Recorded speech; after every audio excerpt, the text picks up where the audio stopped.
Très bien, bonjour à tous, merci David, merci à Atelier Capacité pour l'organisation de ce forum et aux bénévoles, et puis évidemment merci pour l'invitation. Je vais rentrer tout de suite dans le vif du sujet sur une question qui est, puisqu'on m'a invité plutôt en tant qu'élu, la base de la collectivité finalement dans la promotion d'une citoyenneté urbaine active.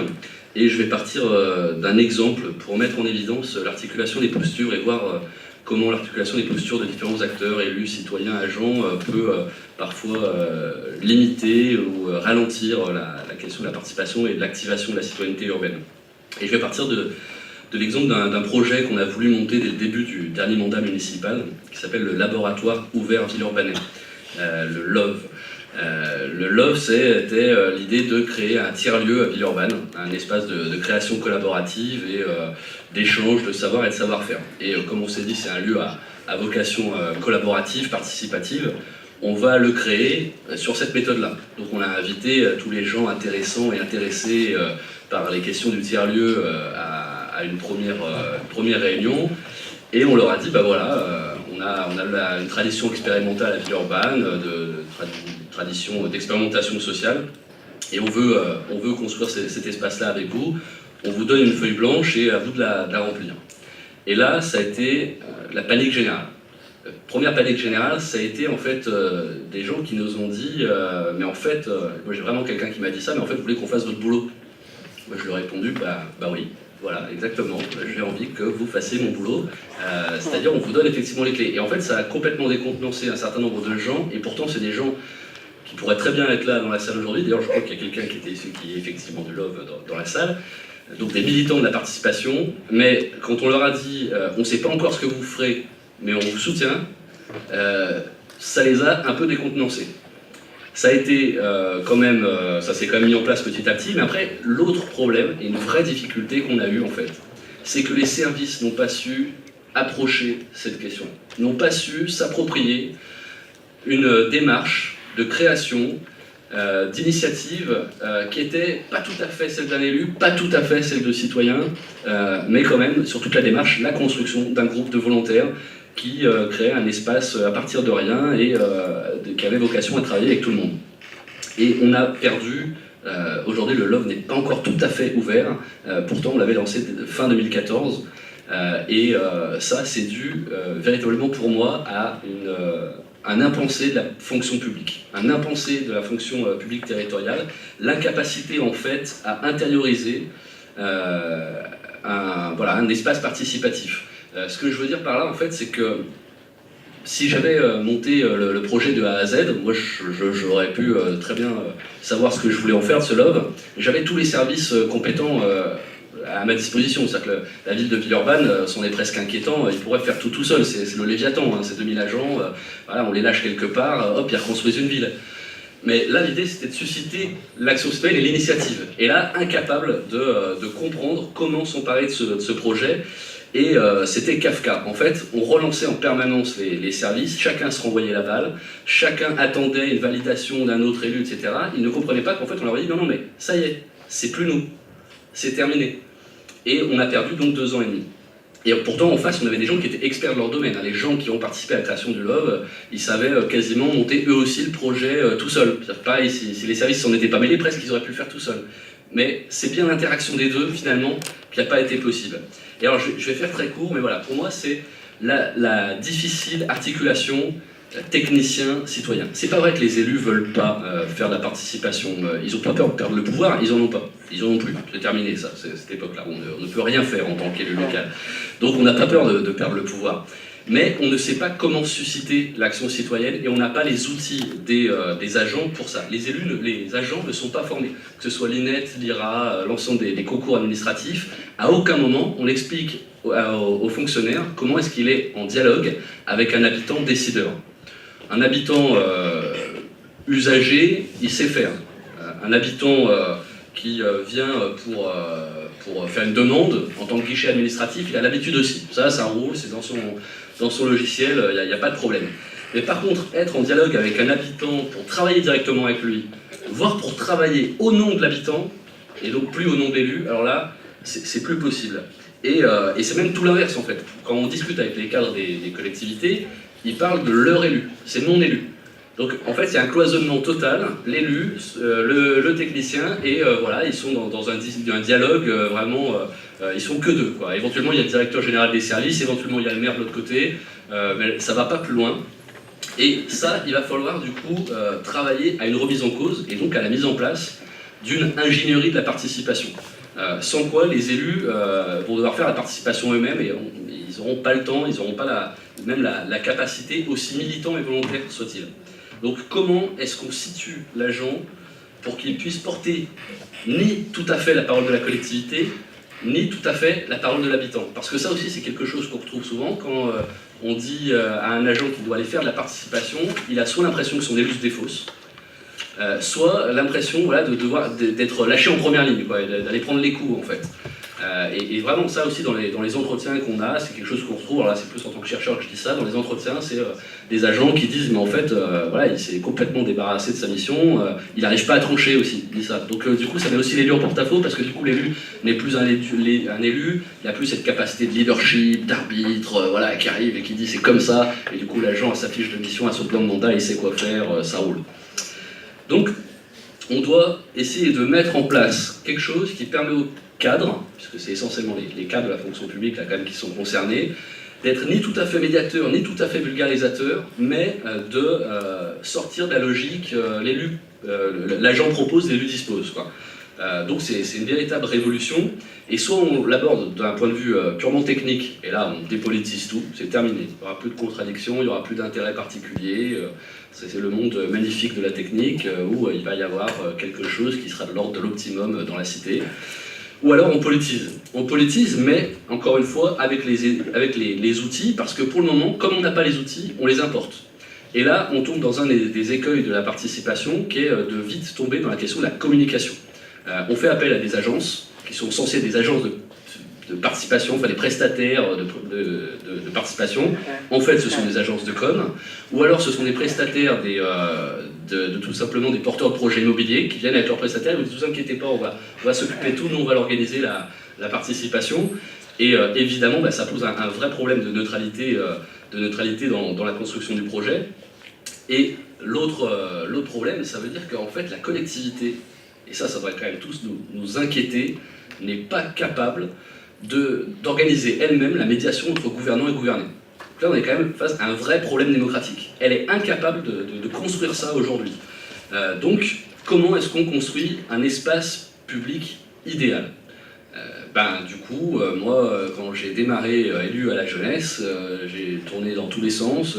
Ça fait 7 ans que je fais de recherche sur les dispositifs participatifs. Alors, je me suis dit, je vais forcément trouver celui qui fonctionne, le bon, on va mettre ça en place. Comment est-ce qu'on va pouvoir faire un espace où les jeunes vont pouvoir participer ? Donc c'est-à-dire en gros, on fait le récapitulatif, ouvert, qui facilite la délibération, l'inclusion, l'horizontalité, qui accepte toutes sortes d'expressions, tout niveau d'expertise, qui accepte la conflictualité tout en fabriquant du consensus. Voilà, ça c'est le truc qu'on cherche, quoi. Et si on le cherche, on a perdu d'avance. Par contre, si on accepte qu'on ne le trouvera pas, et qu'on dit, du coup, en sociologue, on sait que les populations sont diverses, elles ont des qualités, des ressources diverses, des appétences diverses, du coup, on va créer une diversité d'espaces. On va les multiplier, les espaces. Au niveau de la jeunesse, c'est ce qu'on a fait. On a fait des conseils de jeunes, on a fait des conseils étudiants, des commissions thématiques, on a fait des fonds d'initiative, on a fait des rencontres sportives élus jeunes pour avoir des temps informels, on a fait des cérémonies citoyennes, on a fait qu'est-ce que j'oublie les budgets participatifs évidemment, les rencontres avec les centres sociaux, les rencontres avec la PJJ, donc là on est aussi sur d'autres types de profils avec les jeunes majeurs délinquants, on a fait le LOVE, tout ça ce sont une multiplicité d'expériences. Et comme il me reste qu'une minute, je vais arriver à mon propos principal. L'un des grands écueils de la participation selon moi, c'est qu'au lieu de devenir un principe d'action publique, on en a fait une politique publique. Et ça n'a pas vocation à être une politique publique. Et on voit, alors Léla est plus là, donc c'est bon, je peux dire du mal.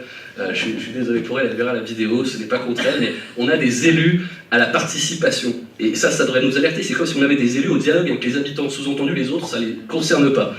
Donc là, on admet que la participation, c'est un but en soi, mais un peu spécifique quand même à part. Et là, il faut arrêter de penser que les acteurs de la représentation vont pouvoir générer la participation. Ils peuvent même pas distribuer de pouvoir, puisque comme je l'ai dit tout à l'heure, ils n'en ont plus, ils n'ont même plus d'argent, donc ils n'ont même plus de ressources à allouer, ils n'ont plus rien à faire, les élus. C'est terminé le tour des élus. En revanche, ils peuvent convaincre de la capacité d'agir des citoyens, susciter l'engouement pour la chose publique en créant des espaces d'éducation populaire. Moi, à mes services, je leur ai jamais dit, quand on a créé tous ces espaces-là, on fait de la participation. Je leur ai dit, on fait de l'éducation populaire. Et ça, une collectivité sait le faire. Elle sait l'organiser, c'est-à-dire créer des espaces de formation, d'information, d'action. Et pour ça, ce sera ma conclusion, il faut évidemment que dans chaque élément d'urbanité, dans chaque phénomène urbain, on doit le construire avec les habitants, mais surtout pour qu'il puisse être approprié de manière subversive. Merci.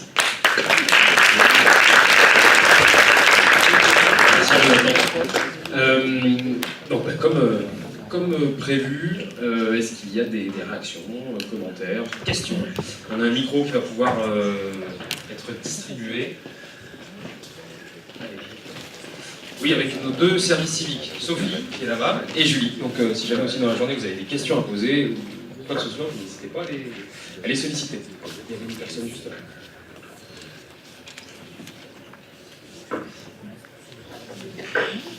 Bonjour. Je suis exactement dans la même démarche que vous, c'est-à-dire que je suis élue sur la commune de la Villatière.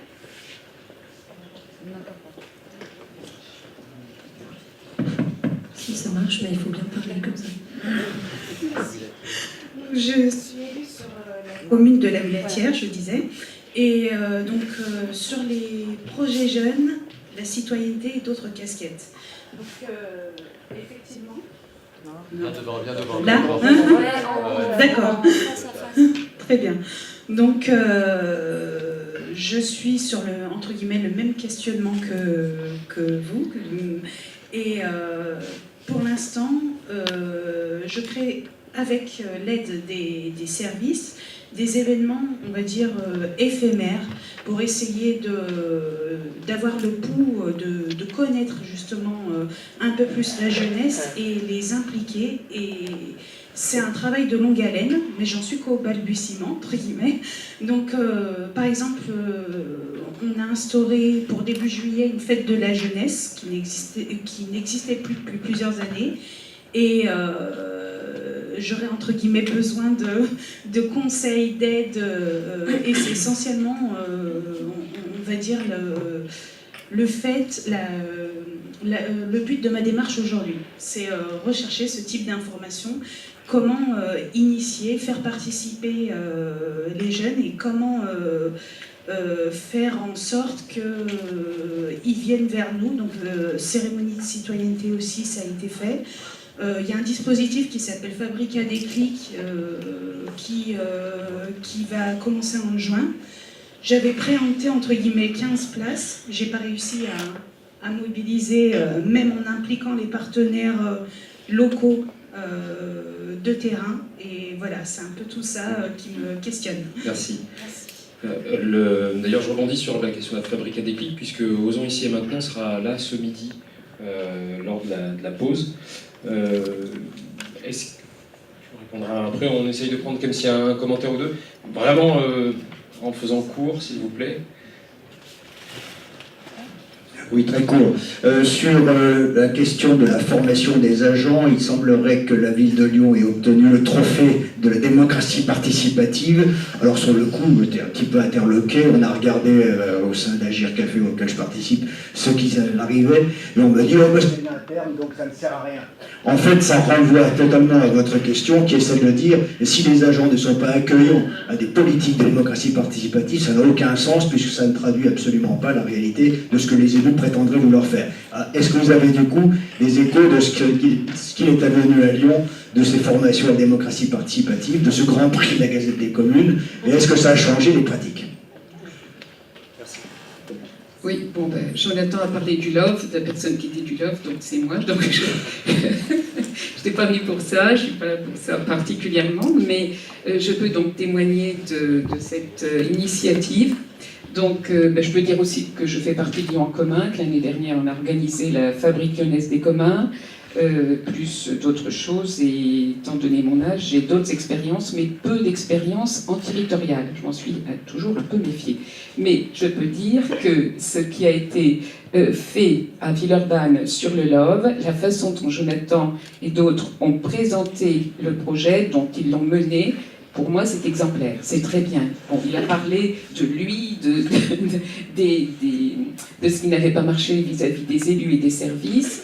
Il n'y avait pas qu'un seul côté, il y a l'autre côté aussi. C'est tombé à un moment donné des Fab Labs, à un moment donné de ce genre de réunions et d'expériences qu'il faudra voir aussi en évaluant. Mais je voudrais dire ce qu'il y a eu quand même, quelque chose qui a été bien, c'est-à-dire du co-design, oui, et du peer-to-peer, du pair au pair, avec le BIGE, avec le Bureau d'information jeunesse, parce que la partie administrative du LOV était menée par le BIGE. Et on a fait des réunions où la directrice du BIGE était avec nous, on lui expliquait ce qu'il en était, on peut retourner vers elle, à chaque fois elle nous écoute, à chaque fois elle intervient, il y a eu des réunions avec les gens du patrimoine, hein, des services. Il faut aussi que de l'autre côté, du côté des citoyens, il y ait un peu de rentre-dedans aussi, parce que sinon on s'en sort pas. Hein.